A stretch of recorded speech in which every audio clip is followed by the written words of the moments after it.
Hello and happy Victoria Day to all my Canadian viewers and to my American friends.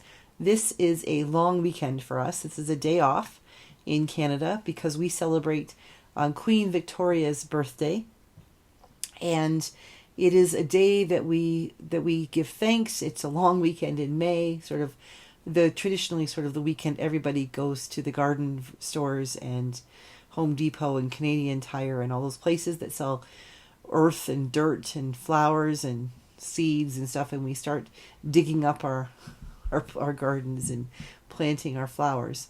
It's a little cold here in Alberta to do that quite yet, but traditionally Victoria Day weekend is sort of the time we all get started. I'd like to just talk a little bit about the monarchy and what that means for us in Canada. We have a little bit of different way of doing things than the Americans do. Our political system is it looks somewhat familiar, but it's really quite different. We have a Senate and we have a House of Commons, but we have a monarchical head. We have the head of state, who is the Queen, and in Canada she is represented by our Governor General. And then we have the Prime Minister and the Leader of the Opposition, and we have a Speaker of the House and all those things that I do not understand well enough to get into to do it justice, so I'm not going to. What I'd like to talk to today about a little bit about is the monarchy. And this can actually be quite the polarizing question in Canada, because there are those who think the monarchy is a great deal of wasted space. When they come, we are responsible for paying for and providing their protection, their security detail, and it can be obviously very expensive. There are rules out there. For instance, Prince Charles and his wife Camilla are coming to Canada, and they may have already been here. I haven't been paying close attention to the news, but they're going to be on a trip. I think they're going from St. John's, Newfoundland, to Ottawa up to Northwest Territories, maybe Yellowknife. And part of what they're doing is going to be coming and being present to be cognizant publicly of residential schools and the role that the monarchy played in that, in establishing our governments and things like that. So there's lots of move afoot around the world about sort of kicking the monarchy out and leaving the dominion and going sort of becoming your own republic or something. I hope Canada doesn't do that, because there's something very staid and foundational and steady about having that link to where we've come from. It doesn't always look like it, but we do have some very specific ways of being that are thanks to our monarchy. And we have had the most brilliant monarch for 70 years. Queen Elizabeth II is our queen. We sing God Save the Queen, and contrary to what some Canadians believe, that God Save the Queen is indeed a formal national anthem. We have O Canada and we have God Save the Queen. And whenever we have a service of Remembrance Sunday or Remembrance Day, which would be, I think, like Veterans Day, we celebrate it on November 11th in Canada. When we sing the national anthems, we go straight from one into the other. There's no break. There's a little bit of a bridge that the orchestra or the musicians will play that brings us from one tune into the other, and it is fabulous. It always brings tears to my eyes. Queen Elizabeth has served with great integrity and incredible dignity through the years. Although of course she is first and foremost the Queen, she is the head of state. She is also, for Anglicans, the head of the church. She is the formal head of our church, and so we pray for the Queen every time we gather as church, or we should be. But she is also, when she is coronated, when the crown was placed upon her head, and she became the Queen, she was anointed by the Archbishop of Canterbury. The current Archbishop is Justin Welby. He's a priest. He is a bishop and an archbishop who oversees the House of Bishops, and he oversees the primates of the world when they gather approximately every 10 years for Lambeth Conference, where The Anglican bishops from all around the world gather together once a decade to talk about the church and to consider where it's going, to pray together and to sing and to spend time together and to learn from one another. It's a pretty powerful thing. But the Queen oversees all of this, mostly just in title, but that's her role. She does all of this. She is the head of the church. She is head of state. But she is also was a wife until Prince Philip died, and she is now a widow, of course. But she's also a mother, a grandmother, a great-grandmother. And God bless her soul. She is a model of dignity for those of us who live in the real world, because there are many who would say that the monarch lives on the backs of the people and they're paid to live high on the horse and all those things. But the pressures that they have to live the way they do are extraordinary. The Queen had to learn in her time as our Queen had to learn how to deal with such things as her children having divorces, which was unheard of in the church. Very, very difficult thing, or unheard of in the monarchy. Very difficult sort of modern era thing for her to deal with. She then dealt with not only divorce, but with the death of her daughter-in-law, her ex-daughter-in-law, the heir to the throne after Charles, the mother of Princes William and George. George is the grandson.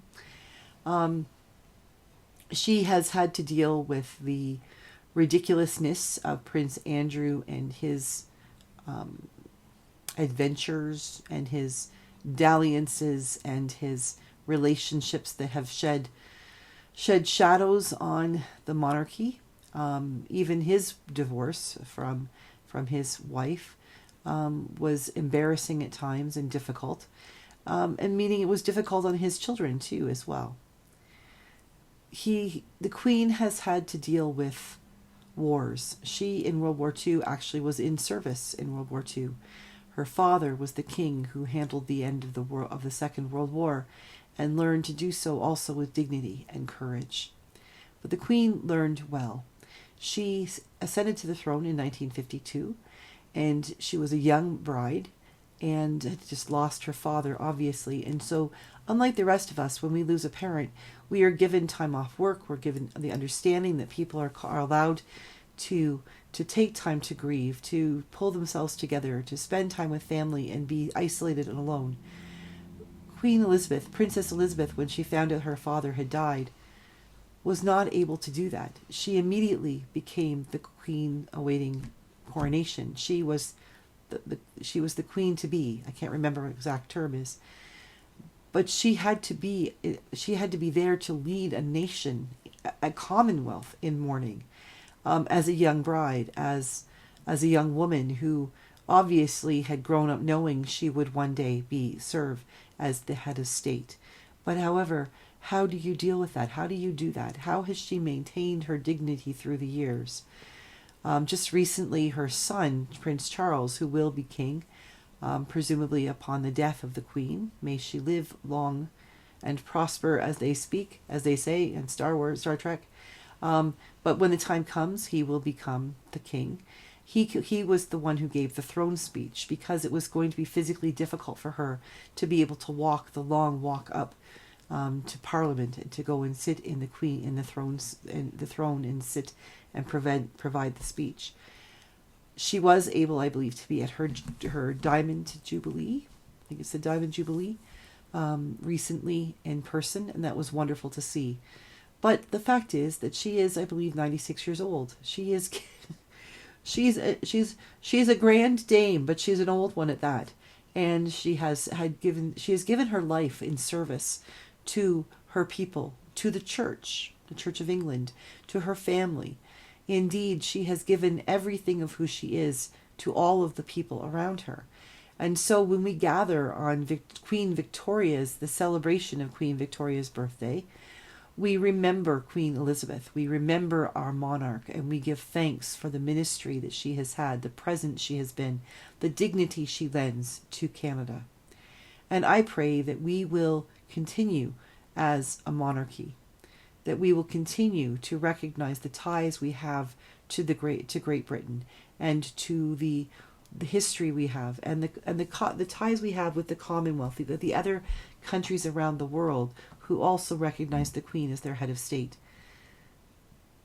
I know it might seem foreign for some people to understand why we do these old-fashioned things, but sometimes old-fashioned can be right-fashioned.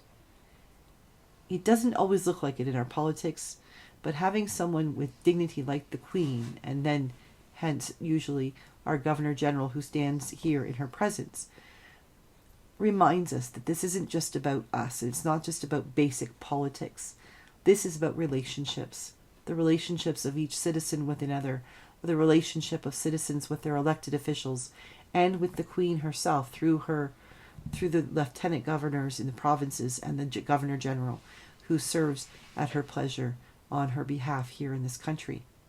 And so, long live the Queen, and God thank you for the gift that she has been, a gift of dignity and ladyhood, that she might know your peace and your grace, and when the time comes, that she may simply be able to close her eyes and reopen them, welcomed into your kingdom. But until that time, may she continue to reign with wit and a glimmer in her eye and a steadfast hand reminding us all who is indeed our Queen. Happy birthday to Queen Victoria, but also happy birthday to Queen Elizabeth in June. And may she reign mightily, may she reign with peace, may she be saved by God, and may she always be a role model for young women everywhere. God bless you, Queen Elizabeth, and God bless you to all of you who are watching. Have a great day, and please pray for me, because tomorrow we move, the movers come to move all our big furniture. The rest, we're doing all this stuff on my shelves behind me. We're moving on our own. So pray for us. We need it. Have a great day. God bless you. And I will see you again tomorrow for Church at Home with Rachel.